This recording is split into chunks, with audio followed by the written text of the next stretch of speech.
Astaghfirullah. Bismillahirrahmanirrahim. Assalamualaikum warahmatullahi wabarakatuh. Alhamdulillah wassalatu wassalamu ala rasulillah wa ala alihi wa sahbihi wa mawalah wa la hawla wa la quwata illa billahi wa ba'du. Baik, kita akan lanjutkan kajian kita, masih membahas kitab Tauhid, dan kita sudah masuki bab ke-9, bab ma jaa fi dzabhi li ghairillah. Bab apa-apa yang datang dari keterangan Al-Quran dan Sunnah tentang penyembelihan kepada selain Allah Subhanahu wa ta'ala. Ma'asyiral muslimin yang dimuliakan Allah Subhanahu wa ta'ala, bab ini menjelaskan kepada kita tentang syariat penyembelihan dalam Islam. Dan penyembelihan dalam Islam, apapun bentuknya, selama di dalamnya ada pengagungan kepada Allah Subhanahu wa ta'ala, maka penyembelihan itu berpahala. Contohnya seperti menyembelih kurban atau menyembelih untuk akikah, atau menyembelih karena sebuah nazar, atau menyembelih karena hadiyu dalam pelaksanaan manasik haji, atau penyembelihan sebagai bentuk kafarah. Beberapa pelanggaran dalam manasik haji mereka harus menyembelih. Di sini Allah Subhanahu wa taala berfirman, wa qaulullahi ta'ala, qul inna salati wa nusuki wa mahyaya wa mamati lillahi rabbil alamin la syarika lahu wa bidzalika umirtu wa ana awwalul muslimin. Katakan ya Muhammad, sesungguhnya salatku, kemudian penyembelihanku, hidup dan matiku kuserahkan kepada Allah Rabb semesta alam, yang tidak ada sekutu baginya. Dengan itulah aku diperintahkan, dan saya orang yang pertama kali berserah diri kepada Allah Subhanahu wa taala. Di sini Allah Subhanahu wa taala mengatakan, kul inna salati, sesungguhnya salatku. Salat adalah amalan yang paling mulia dari amalan badan. Wa nusuki, dan juga penyembelihanku. Dan penyembelihan adalah amalan yang paling mulia dari amalan harta. Dan nusuk di sini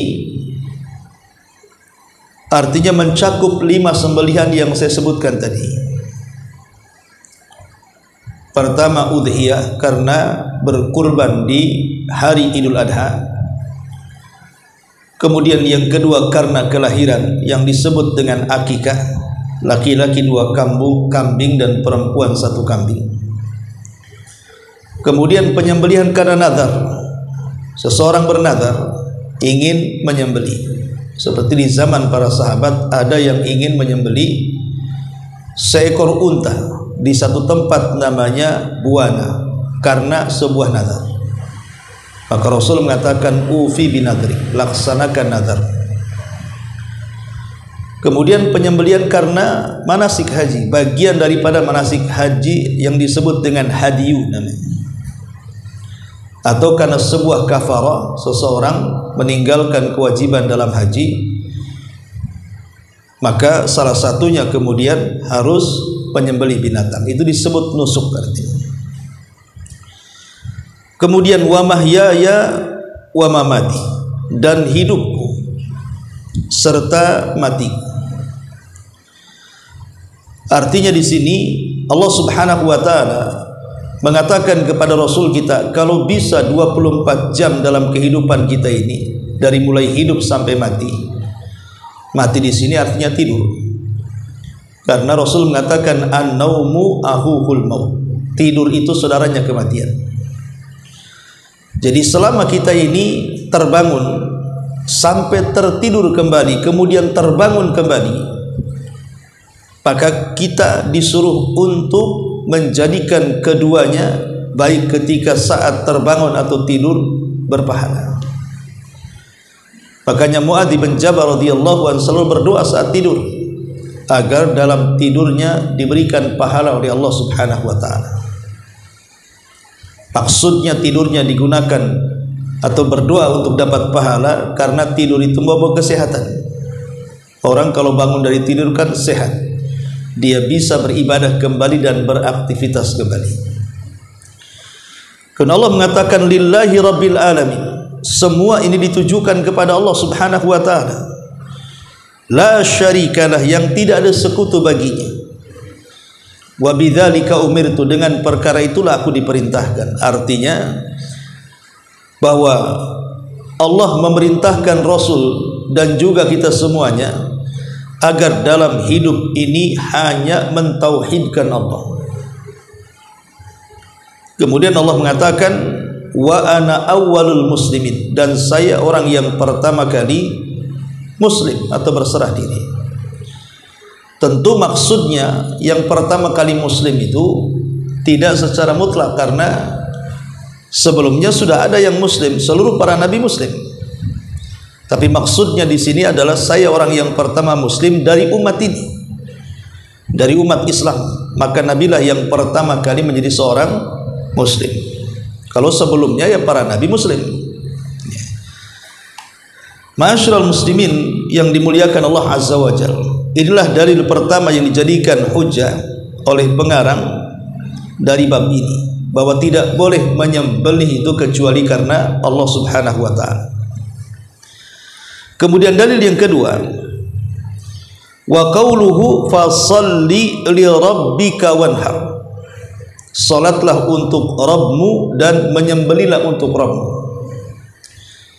Maksudnya salatlah untuk Rabbmu di sini maksudnya salat Id menurut jumhur ahli tafsir. Bahwa fasalli di sini artinya salatlah, maksudnya salat Id. Lebih tepatnya salat Idul Adha. Kenapa? Karena setelahnya Allah perintahkan untuk menyembelih, dan hanya di hari raya Idul Adha yang habis salat kemudian menyembelih. Tapi ada juga yang mentafsirkan maksudnya salat di sini maksudnya doa. Wanhar di sini menyembelih, artinya saat menyembelih kita berdoa kepada Allah Subhanahu wa taala. Kenapa kemudian di sini Allah Subhanahu wa taala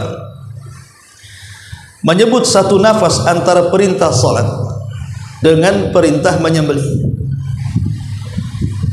Syekhul Islam Ibnu Taimiyah rahimahullahu taala mengatakan, disebutnya satu nafas perintah salat dan perintah penyembelihan karena dua perkara ini merupakan ibadah yang sangat mulia. Pertama, salat adalah ibadah badan yang sangat mulia, sementara penyembelihan adalah ibadah harta yang sangat mulia. Maka dua-duanya disebutkan dalam satu nafas di sini. Sebagaimana ayat sebelumnya, innas salati wa nusuki, salatku dan penyembelihanku. Selalu diulang kalimat salat dan penyembelihan, karena sekali lagi kalau kita bicara ibadah badan, tidak ada yang lebih mulia dibandingkan salat. Dan kalau kita bicara tentang ibadah harta, tidak ada yang lebih mulia dibandingkan kurban pada waktunya. Baik, nanti kita jelaskan kenapa korelasi ayat-ayat dan hadis ini dengan bab. Kemudian pengarang menyebutkan dua dalil dari sunnah. An Ali bin Abi Thalib radhiyallahu anhu qala, haddatsani Rasulullah sallallahu alaihi wasallam bi arba'i kalimatin dari Ali radhiyallahu anhu, beliau mengatakan telah menceritakan kepadaku Rasulullah sallallahu alaihi wasallam dengan 4 kalimat. Yang pertama, la'anallahu man dzabaha li ghairillah. Allah melaknat orang yang menyembelih bukan karena Allah Subhanahu wa taala. Yang kedua, la'anallahu man la'ana walidayhi. Allah melaknat orang yang mencela atau melaknat kedua orang tuanya. Kemudian yang ketiga, la'anallahu man awa muhditha. Allah melaknat orang yang melindungi orang jahat. Dan yang terakhir, yang keempat, la'anallahu man ghayyara manaral ardi. Allah melaknat orang yang merubah batas tanah. Hadis ini dikeluarkan Muslim. Perhatikan di sini, Nabi SAW dalam hadis Ali ini memulai dengan kata-kata laknat. Apa itu laknat? Laknat itu artinya seseorang dijauhkan daripada rahmat dan didekatkan dengan azab. Karena laknat itu lawan daripada rahmat. Orang yang mendapatkan rahmat jauh daripada laknat. Orang yang dilaknat dijauhkan daripada rahmat dan didekatkan dengan azab. Sehingga dosa apapun, baik yang dicantumkan dalam Quran ataupun sunnah Nabi, yang dimulakan dengan kalimat laknat, ketahuilah dosa itu disebut dosa besar. Kalau ada dosa diawali dengan kalimat laknat tercantum dalam Quran dan sunnah, kaidah usul mengatakan itu ciri bahwa dosa itu adalah dosa besar. Berarti 4 dosa ini keempat-empatnya dosa besar. Apa saja di sini? Pertama, la'anallah man dzabaha li ghairillah. Allah melaknat orang yang menyembelih bukan karena Allah Subhanahu wa taala. Sehingga saya katakan ikhwan, orang menyembelih karena selain Allah Subhanahu wa taala itu banyak jenisnya. Dan di masyarakat itu luar biasa, terutama di negeri kita. Orang-orang yang menyembelih kepada selain Allah itu hampir kita bisa saksikan. Contoh, apabila datang perayaan laut di beberapa daerah, itu disebut dengan petik laut, itu kebiasaan mereka melempar kepala kerbau. Dengan keyakinan mereka mempersembahkan sembelihan kepala kerbau itu untuk seorang ratu yang kita kenal dalam sejarah sebagai Ratu Nyi Roro Kidul. Nasib baik cuman kidul saja, sempat ada ngetan, ngulon, banyak kali persembahannya. Artinya bahwa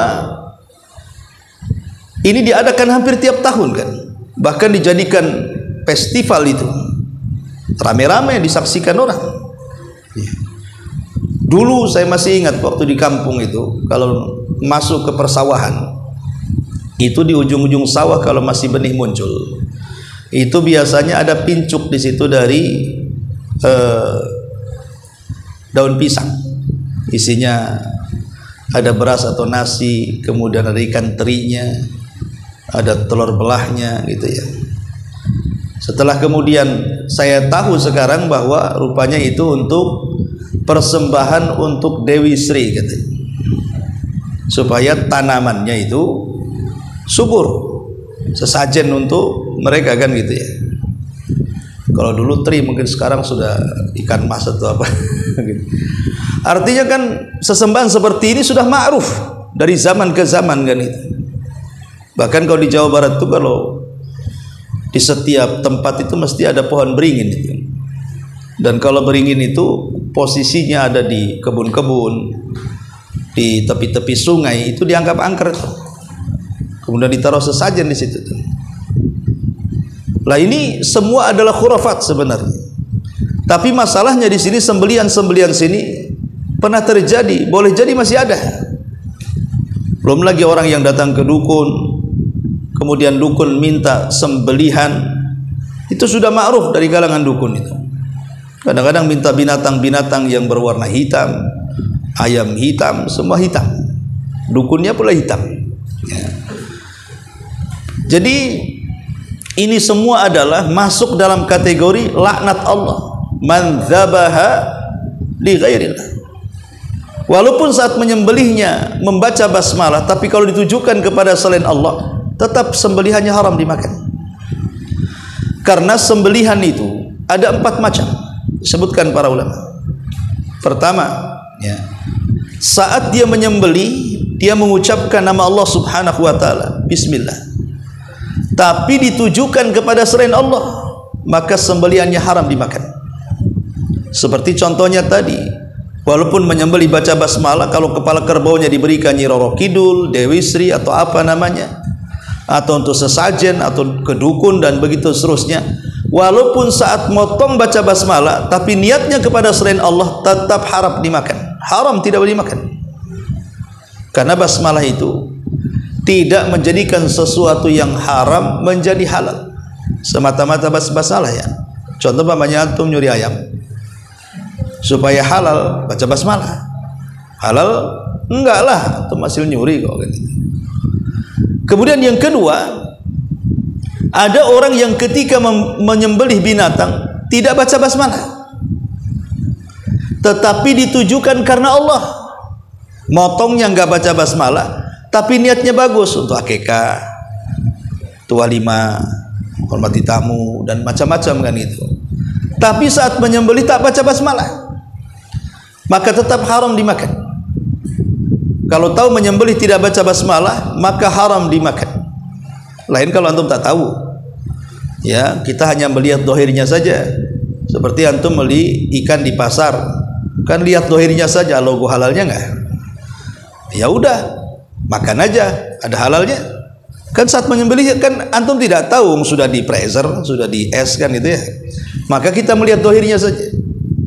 Tapi kalau tahu, maka tidak boleh dimakan. Karena syarat halalnya penyembelihan itu harus membaca basmalah. Kemudian yang kedua, yang ketiga, ada orang saat menyembelih itu dia tidak membaca basmalah, kemudian ditujukan kepada selain Allah, ini kuadrat namanya, haramnya double. Saat menyembelih tidak baca basmalah sudah haram, diniatkan kepada selain Allah makin haram, gitu maksudnya. Maka ini yang paling parah, yang ketiga. Lalu yang benar yang seperti apa? Yang keempat, menyembelih baca basmalah kemudian ditujukan karena Allah Subhanahu wa taala.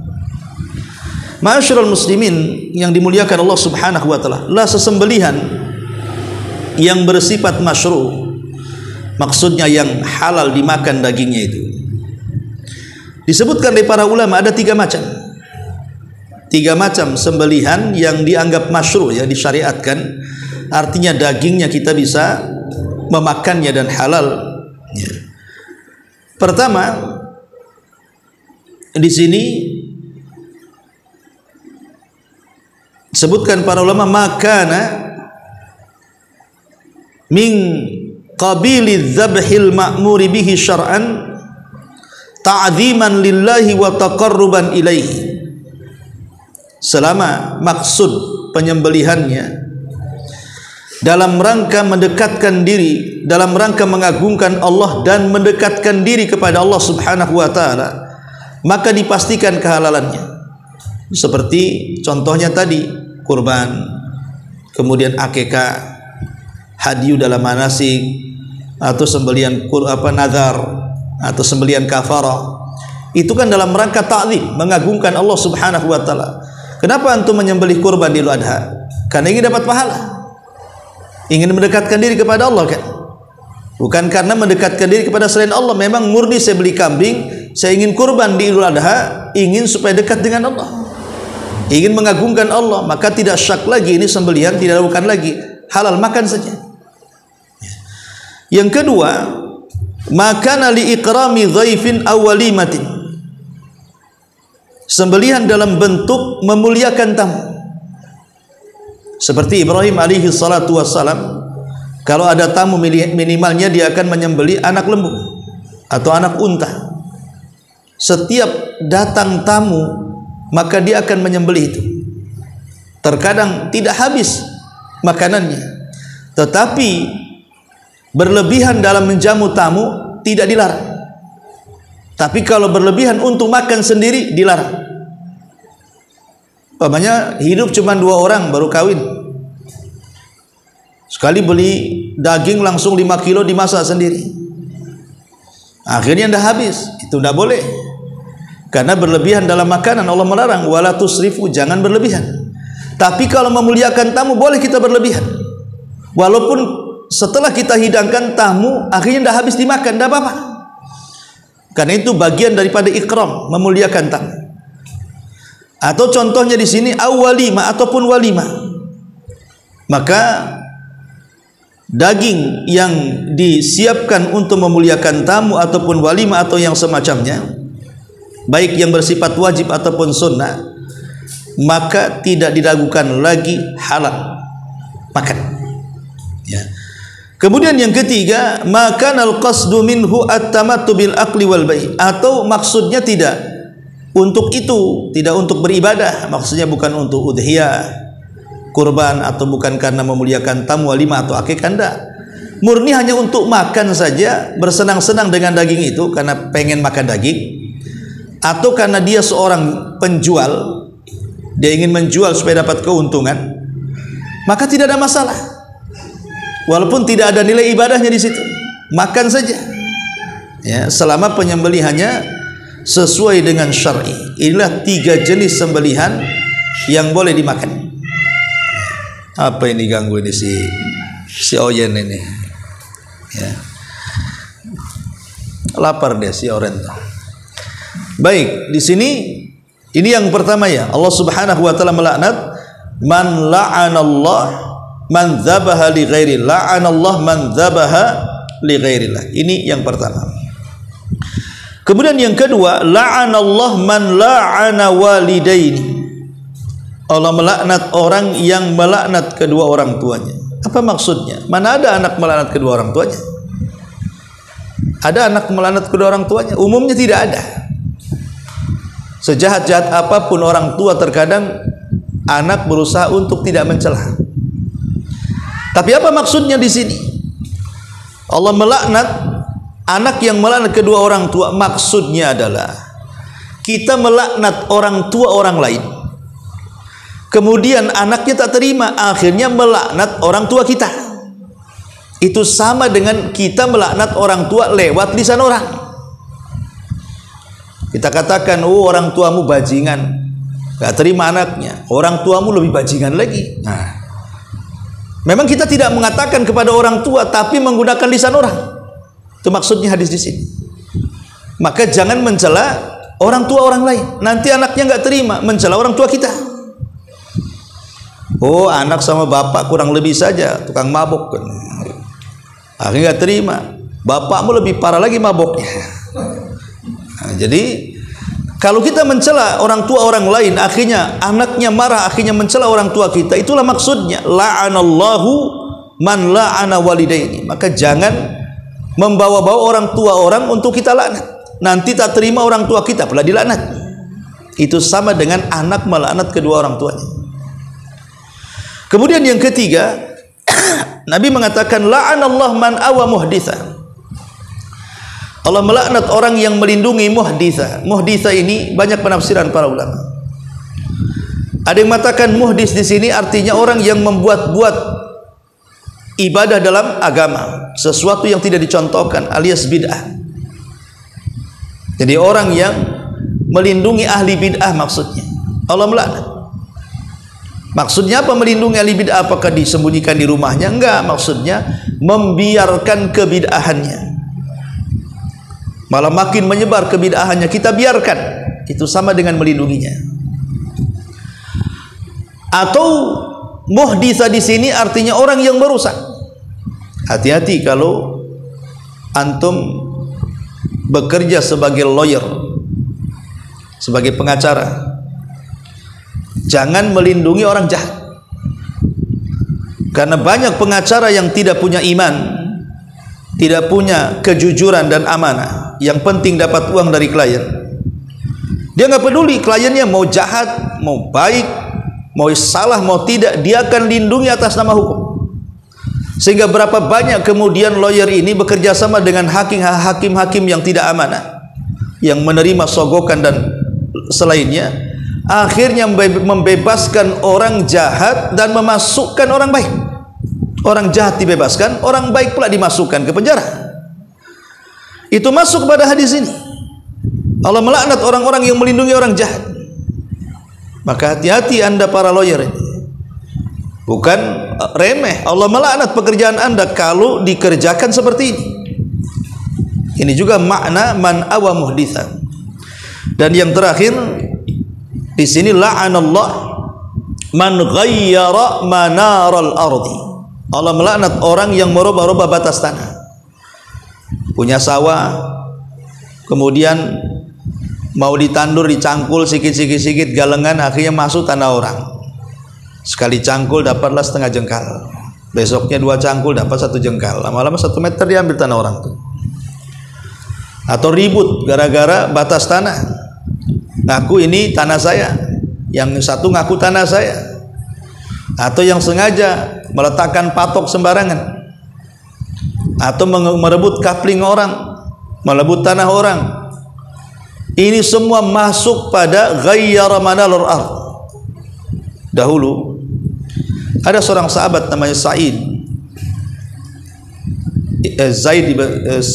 ibn Zaid, satu di antara 10 sahabat yang dijanjikan surga. Dia bermasalah soal tanah. Dia punya tanah, diklaim oleh seorang Hadrami, laki-laki dari Yaman, mengatakan itu tanahnya. Kata Sa'id, itu tanah seorang wanita tua. Dia mengaku bahwa itu tanah dia. Kemudian dihadapkan kepada Khalifah Marwan. Kata Khalifah Marwan mengatakan, ya Sa'id, ada bukti enggak kalau itu tanah? Dia mengatakan, wallahi, saya memang tidak punya bukti. Tapi kalau saya mengambil tanah orang, saya mendengar Nabi SAW melaknat orang yang merubah-rubah geser patok tanah. Saya tidak berani. Tapi saya berani menjamin itu tanah saya. Kemudian kata Khalifah, bukankah kamu tidak punya bukti? Kalau tidak punya bukti, maka saya akan menyuruh bersumpah wanita itu kalau betul dia tanah dia. Akhirnya dia mengatakan, ya Khalifah, itu wanita fasik, wanita jahat. Dia bisa saja kau suruh sumpah, pasti dia sumpah. Yang penting dapat tanah. Akhirnya betul wanita itu bersumpah, padahal sumpah dusta tuh. Yang penting dapat tanah kan? Karena dalam persidangan dalam Islam itu kan, yang mengklaim itu harus mendatangkan bukti. Yang tertuduh cukup bersumpah saja. Wanita itu bersumpah. Kemudian dia marah dan mengatakan, baik, kalau sumpahmu ini tidak benar, dusta hanya ingin mengambil tanahku, aku akan berdoa kepada Allah semoga umurmu panjang, tetapi fitnahmu akan banyak dan engkau akan mati di kebun itu.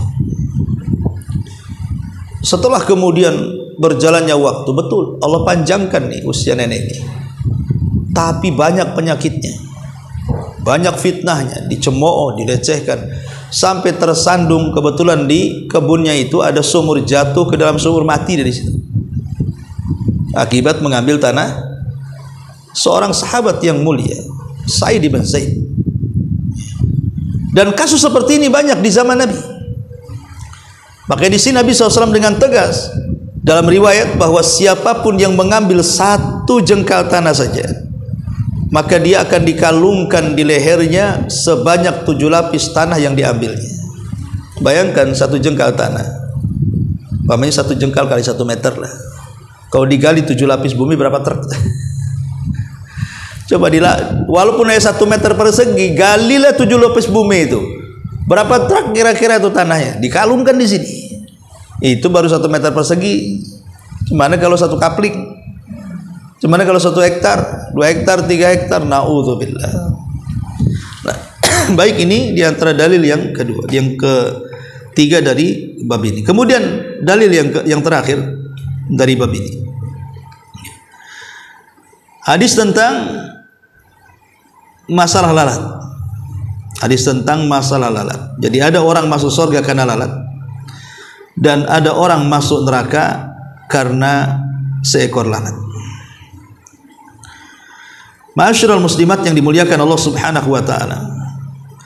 An Tariq Ibn Shihab anna Rasulullah sallallahu alaihi wasallam qala, dari sahabat Tariq Ibn Shihab, Rasul sallallahu alaihi wasallam bersabda, dakhalal jannata rajulun fi dzubabin wa dakhalan nara rajulun fi dzubabin. Ada seorang laki-laki masuk surga karena seekor lalat. Ada seorang laki-laki masuk neraka karena seekor lalat. Gara-gara lalat orang bisa masuk surga, gara-gara lalat orang bisa masuk neraka. Apa sih lalat ini? Kenapa bisa masukkan orang ke neraka, bisa masukkan orang ke surga? Lalat apa ini? Qalu, para sahabat mengatakan, wa kaifa dzalika ya Rasulullah? Macam mana kisahnya? Kok bisa ada cerita kayak gini? Maka Rasul mengatakan, marra rajulani ala qaumin lahum sanamun la yajuzuhu ahadun hatta yuqarriba lahu syai'an. Ada 2 orang laki-laki, anak muda, lewat di sebuah kaum. Kaum itu ada berhala yang dipuji. Tidak boleh lewat seorang pun sampai berkurban untuk berhala itu. Kalau tidak maka dibunuh. Faqalu, maka mereka warga yang berada di desa yang ada berhalanya itu berkata kepada salah seorang yang lewat di antara keduanya, faqalu li ahadihim, qarrib, kau jangan lewat sebelum kau persembahkan untuk berhala kami. Qala, anak muda itu mengatakan, laisa indi syai'un uqarrib, aku tidak punya apa-apa, aku ini musafir miskin, dari mana aku dapat uang untuk berkurban? Qalu lahu, maka warga desa itu mengatakan, qarrib walau kana dzubaba, gampang, kau tinggal menyembelih dengan seekor lalat. Fa qarraba dzubaba, maka dia pun mencari lalat, menangkapnya, kemudian memitas, memotong kepalanya di hadapan berhalanya. Fa khallu sabila, maka dia pun dipersilahkan untuk pergi melewati kampung itu. Fa dakhala. Tapi Rasul mengatakan kalau dia mati dia masuk neraka. Kemudian waqalu lil akhar, kemudian mereka orang kampung berkata kepada yang satunya, qarrib, kau juga harus berkorban. Faqala, maka yang satunya mengatakan, ma kuntu li uqarriba li ahadin syai'an dunallah. Oh, enggak bisa, enggak mungkin aku berkorban untuk selain Allah, walaupun seekor lalat. Maka marahlah orang kampung itu, fadarabu unukahu fadakhalal jannah, maka dia pun dibunuh dan Allah masukkan dia ke dalam surga. Hadis ini memang diperbincangkan oleh para ulama tentang sahih dan tidaknya. Syekh Albani rahimahullahu taala menganggap hadis ini dhaif. Hadis ini dhaif. Kenapa? Karena bertentangan dengan ayat Al-Qur'an surah An-Naml ayat 106, di mana Allah mengatakan, man kafara billahi min ba'di imanihi illa man ukriha wa qalbuhu mutmainnun bil iman walakin man syaraha bil kufri sadra fa alaihim ghadabun minallah wa lahum adzabun adzim. Barang siapa kafir kepada Allah setelah dia beriman, dia mendapat kemurkaan Allah, kecuali orang yang dipaksa kafir padahal hatinya tetap tenang dalam keimanan. Ayat ini kan cerita tentang kisah Ammar ibn Yasir yang disiksa Abu Jahal sehingga ayahnya mati dan ibunya juga dibunuh oleh Abu Jahal, dan hampir Ammar dibunuh juga. Ketakutan karena anak masih kecil, terpaksa dia mencaci maki Rasul dan memuji berhala, tapi dia lakukan karena terpaksa. Maka turun ayat ini menyatakan Ammar ini tidak kafir walaupun dia mencela Nabi dan menyanjung berhala karena diucapkan secara terpaksa, kalau tidak dibunuh. Nah, sementara hadis Dubab ini, hadis lalat ini, Nabi mengatakan bahwa orang yang pertama kali dikatakan masuk neraka padahal kan dipaksa untuk menyembelih kalau tidak dibunuh. terpaksa lah dia nangkap lalat kan gitu. Nah, tapi kenapa Rasul mengatakan kok dimasukkan neraka? Ini kan terpaksa. Harusnya kan tidak orang terpaksa itu. Sehingga Syalbani mengatakan bahwa hadis ini bertentangan dengan surah An-Naml, sehingga selain daripada secara jalur sanad lemah, secara isi matan juga bertentangan. Tetapi kemudian ada yang mengatakan bahwa paling tidak kalaupun seandainya hadis ini sahih, maka ini bukan dari Nabi, tetapi ini asar mauquf, artinya sampai kepada sahabat dari Salman Al-Farisi. Ini hanya ucapan Salman yang diambil dan dikutip dari kisah Israiliyat. Ini kan kisah zaman dulu. Jadi ini bukan perkataan Rasul tetapi perkataan sahabat, mauquf kepada Salman Al-Farisi radhiyallahu anhu. Wallahu alam. Al-muhim hadisnya lemah. Tapi yang jelas bahwa hadis ini menjelaskan kepada kita kenapa pengarang mencantumkan hadis ini dalam bab menyembelih kepada selain Allah. Lihat kisahnya dalam hadis ini. Ya.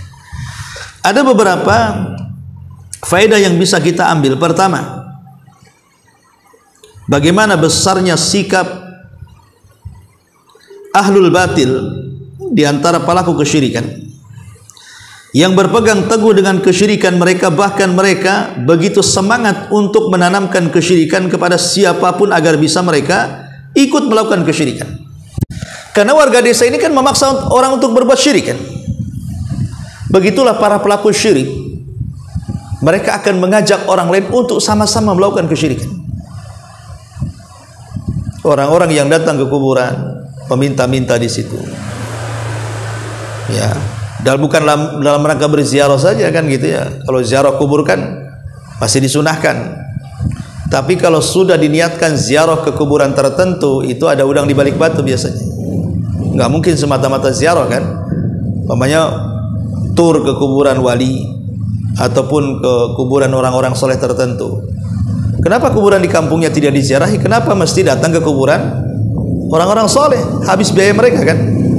Tidak lain karena ada tujuan. Saya kira bukan semata-mata ziarah saja. Sebagian mereka boleh jadi mungkin meminta-minta sesuatu di kuburan kan? Lah ini kesyirikannya di sini. Kesyirikannya karena mereka meminta kepada orang yang dikubur. Meminta jodoh di situ, meminta rizki di situ. Nah ini jodoh rizki ini takdir.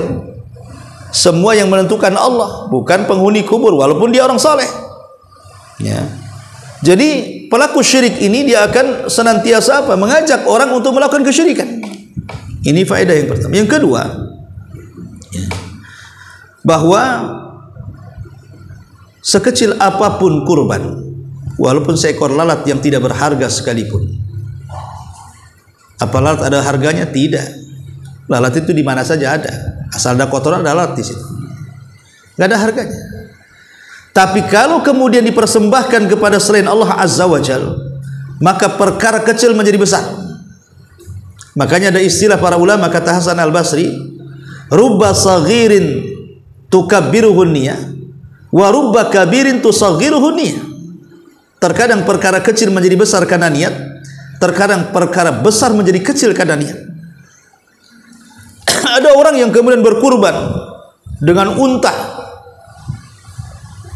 yang paling besar, atau dengan sapi lah, kalau di negara dengan sapi lemosan yang sangat besar, wah orang pun memuji dia. Ini kurban yang paling wah luar biasa, ratusan juta harganya, mungkin miliaran. Tetapi kalau tujuannya bukan karena Allah, hanya ujub, riya, sum'ah, maka kurban yang besar menjadi kecil di hadapan Allah, nggak ada bernilai. Untuk apa coba?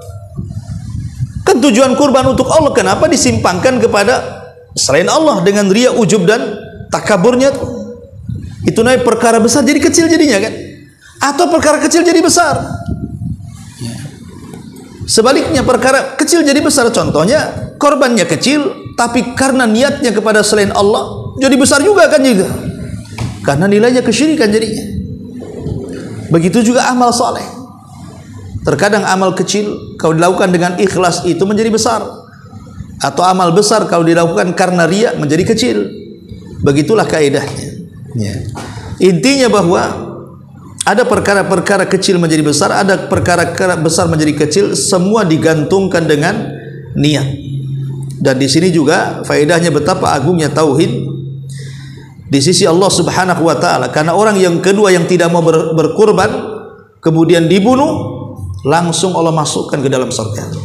Kenapa? Karena tauhid. Dia mentauhidkan Allah Subhanahu wa taala. Baik, masyarul muslimin wal muslimin yang dimuliakan Allah Subhanahu wa taala. Dari paparan-paparan ini dapat kita simpulkan bahwa haram hukumnya menyembelih kepada selain Allah, bahkan bisa sampai ke taraf syirkul akbar.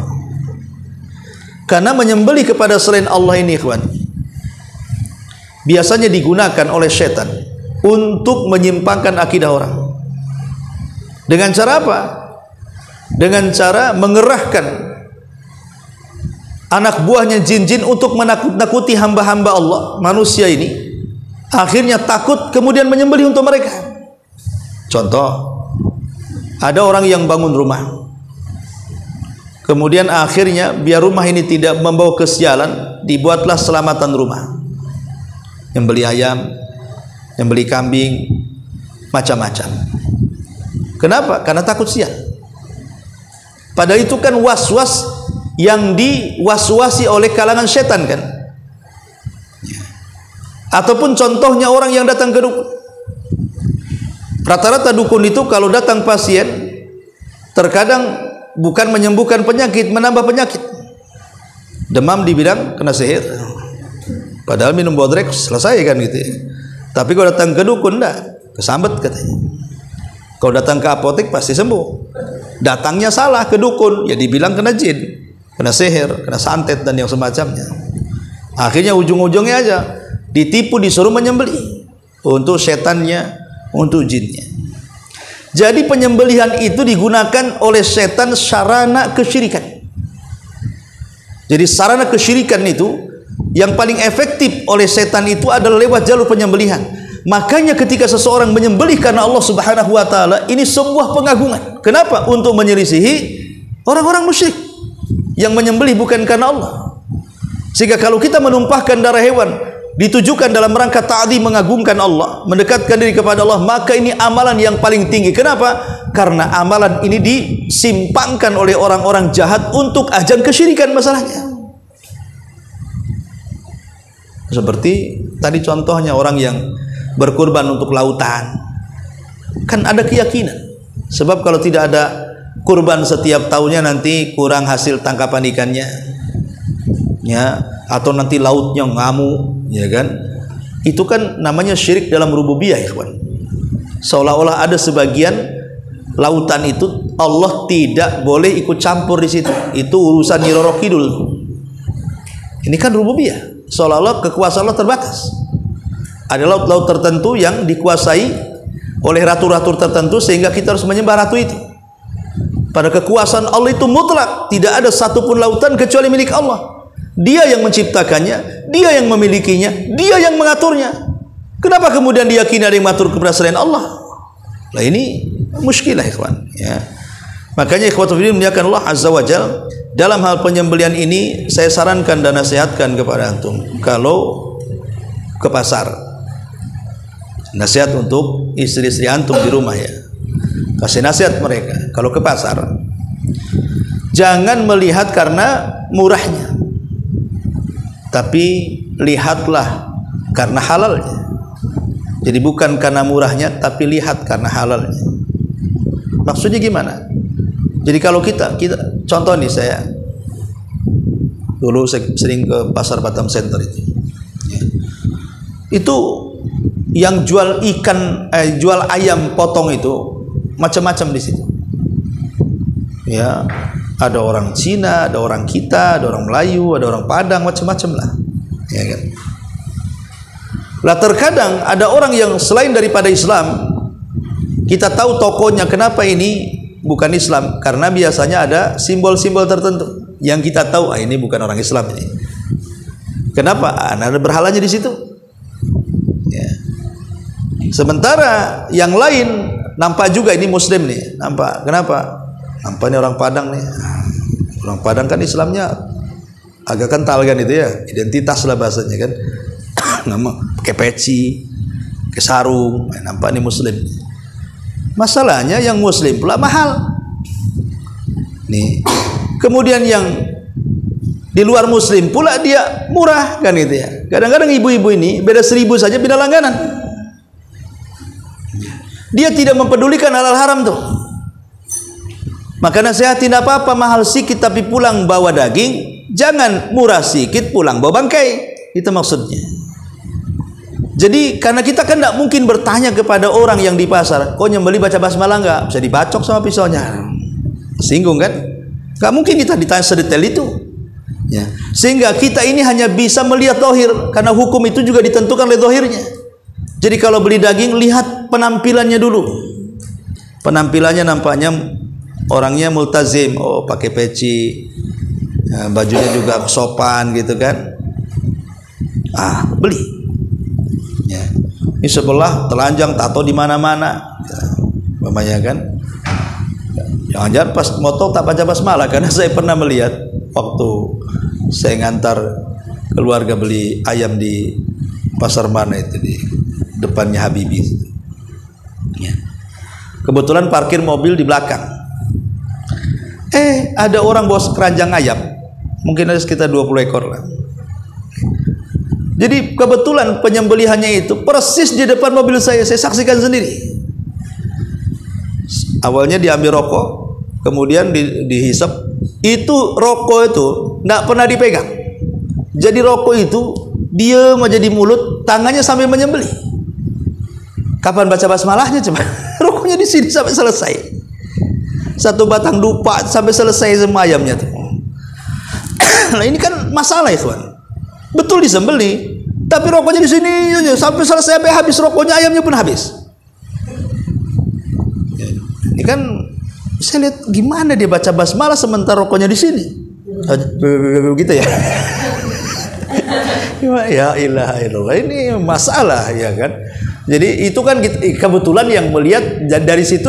Akhirnya saya nggak mau lagi yang, karena sudah tahu tokonya sebelah mana, saya nggak mau beli di situ waktu itu. Ya, sehingga yang bisa kita usahakan kalau beli daging atau beli ayam di pasar itu, lihat mana pedagang yang paling soleh dari bentuk penampilan.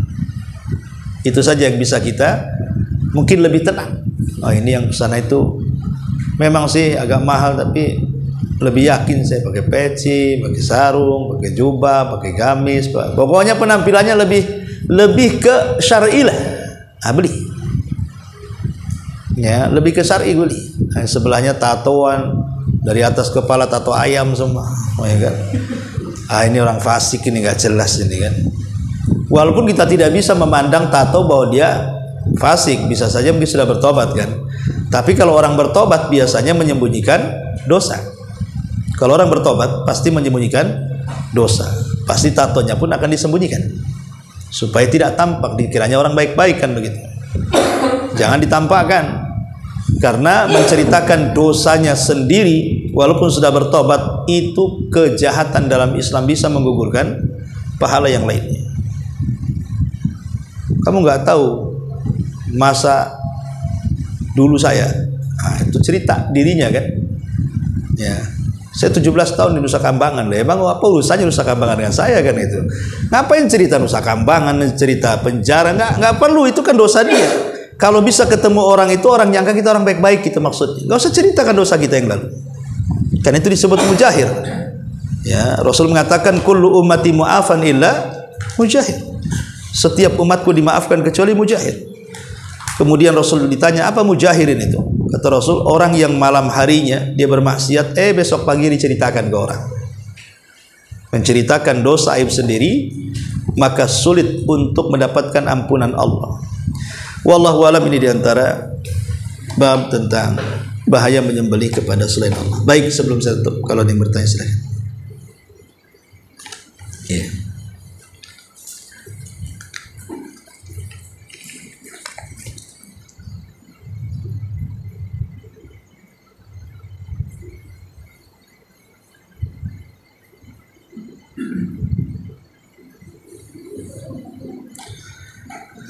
Pemerintah melarang menjual barang-barang bekas yang impor, bolehkah kita tetap membelinya meskipun sudah ada larangannya?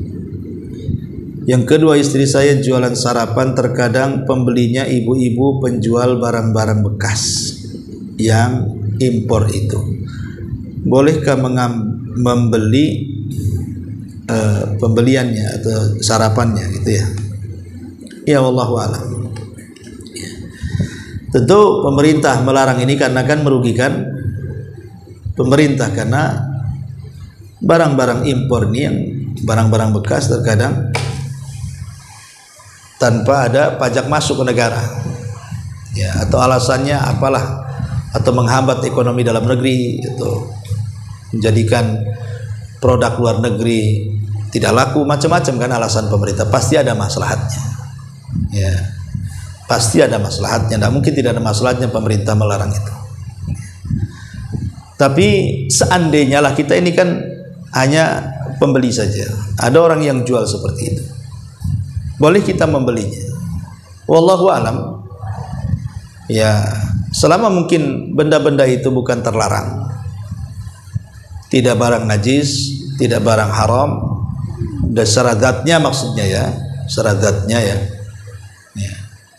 mungkin ya wallahu alam ya, mungkin boleh-boleh saja, karena itu kan sesuatu yang ma'ruf di negeri kita, apalagi di Batam ini kan rata-rata kan hampir semua di kota Batam ini rata-rata kan dari Singapura kan itu ya, atau dari Malaysia, susah untuk dihindari mau beli barang bekas, apalagi harganya lebih murah dibandingkan dengan barang-barang dalam negeri, kemudian kualitasnya lebih baik dibandingkan barang-barang dalam negeri.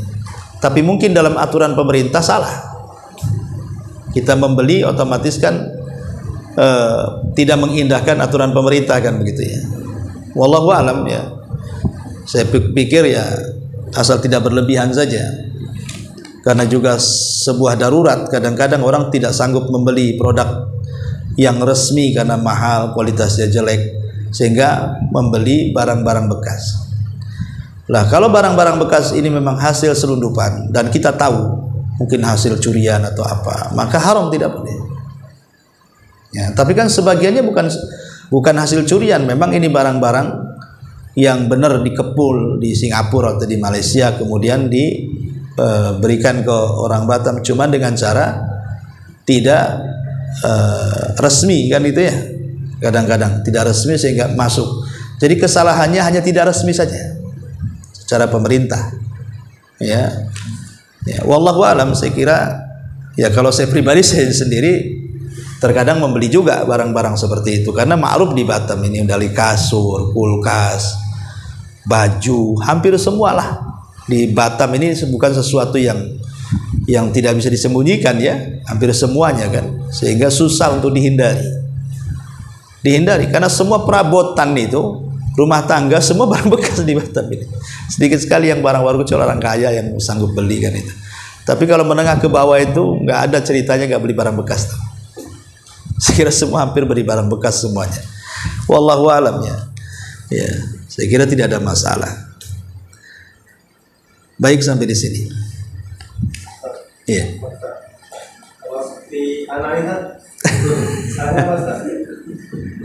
Ya sebaiknya tuh pakai lengan panjang saja. Jadi supaya orang tidak takut. Anak-anak takut menengok antum. Kadang kayak di masjid-masjid sholat itu sering punya sama aktif yang saat ini anak ya orang tahu ya lebih nggak enak. Makanya biasakan pakai lengan panjang. Biasakan pakai lengan panjang. Cukup di rumah saja lah, nggak apa-apa, agak gerah-gerah sedikit pun nggak apa-apa. Yang penting kan lebih nyaman daripada kemudian memperlihatkan tato kepada orang kan. Nanti anak-anak takutnya antum masuk masjid disangka mau nyuri kotak impak pula, antum nyamar-nyamar pakai gamis. Maksudnya gini bukan untuk menunjukkan sifat. Ya kalau di kalangan kita ma'ruf, antum sudah hijrah. Di kalangan orang ngaji ma'ruf, antum orang baik. Tapi di luar sana belum tentu pandangannya seperti kawan-kawan antum di sini, atau mungkin kawan-kawan yang sudah hijrah. pandangannya kan orang-orang awam. Kalau mungkin pandangan orang hijrah, antum orang paling baik, beruntung, gitu ya. Beruntung. Kepala preman aja yang masuk hijrah itu, wah diagung-agungkan, lebih hebat daripada ustadz. Ya. Pada ustadz yang ngajar, tapi dipuji-pujinya nggak seperti dia. Karena jadi sebaiknya bagaimanapun niat kita tetap menyembunyikan sesuatu yang tidak baik, karena tato haram hukum dalam Islam, harus dihapus. Kecuali memang kalau menghapusnya menyakiti badan, melukai badan, maka memang tidak perlu dihapus. Tapi kalau masih bisa dihapus, dihapus. Kalau tidak bisa dihapus, karena kecuali dengan cara menyetrika, kalau zaman dulu kan, ya itu nggak boleh. Wala tulqu biaidikum ila tahlukan, nggak boleh kita mencelakakan diri sendiri. Ya sudahlah, yang sudah-sudah kan begitu. Tetapi sebisa mungkin disembunyikan, kecuali kalau memang tidak ada baju lagi, ya udahlah. Tapi sekarang tuh kan bisa beli baju yang lengan panjang, iya kan? Iya.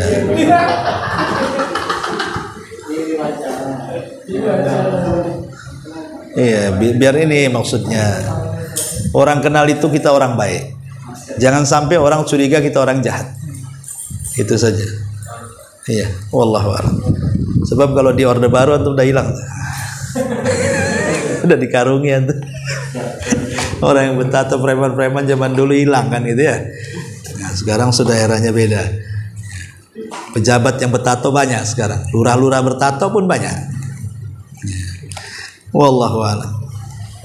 Baik, sampai di sini. Subhanakallahumma bihamdika asyhadu an la ilaha illa anta astaghfiruka wa atubu ilaik. Allahu taala alam. Assalamualaikum warahmatullahi wabarakatuh.